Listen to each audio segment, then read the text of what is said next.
Te, ate, Ano yon? may ano kayo, te? May tinda kayong Mentos?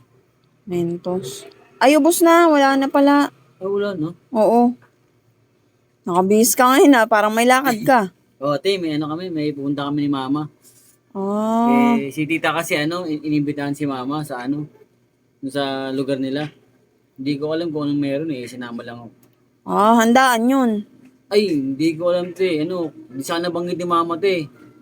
Ewan kung handaan, kung anong meron. Sinabi lang sa akin ni mama kung sumama. Kasi nga yung pamangkin ko ay maliit. Baka handaan yun. Makakalibre ka na naman ng pagkain yan. Malalaman kung anong senaryo doon. Saan ba yun?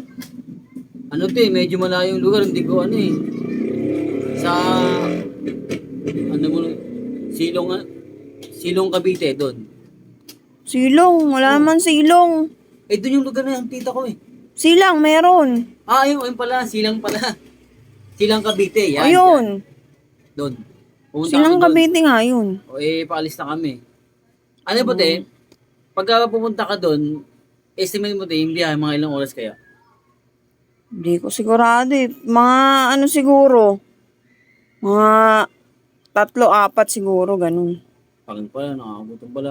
Oo, medyo malayo yun eh. Te, kapag yung simula dito, hanggang doon sa Silong Cavite, Silang nga. pala, sa Silang Cavite, mula dito, papuntang Silang Cavite, yung biyahe, te, ilang sakay yung bibiyahin.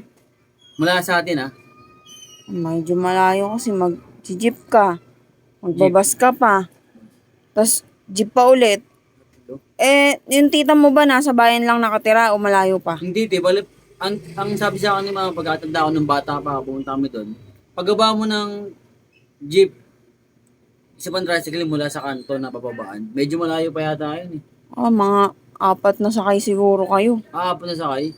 Oo. Te, pag gano'n, te, magkano nga ba yung mamasahe? Pag aircon, sa amin aircon. Aircon. Oo. Ilan ba kayo? 3 kami, yung pamangkin ko, kakalungin ko na lang yun. Para tipid. Siguro abutin kayo ng mga 600, 800, ganun. Ganon? Oo. Yun, sakto. Bakit? Pero mo ka ng 800. Ano? Pero mga 800. Anak ng toko. Pamasahe namin papuntang Silang Cavite. Wala akong papahiram sa'yo. Te, aalis na kasi kami. Wala yung pamasahe. Di umalis kayo. Hindi, ate, paano yung makakapunta sa Silang Cavite, wala yung pamasahe. Nakabis na nga ako, te. Ayun na nga, wala kayong pamasahe. Pupunta-punta kayo doon. Ate, Huwag na kayo magpunta doon. Te, hindi pwede, te, kasi kailangan si mama doon, te. Kaya nga, te, di ba nung tanong kasi kung magkano pamasahe, kung magkano, sabi mo naman, 800 doon, 800 na lang. Okay, mo sige, na lang, pero mga 600. Para yung kulang, Kahit 100 pa yan, hindi kita papahiramin.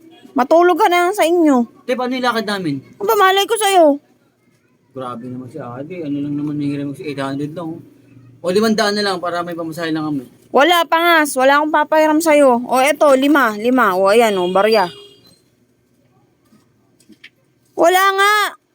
Paplano-plano kayo ng lakad. Ano sabihin ko?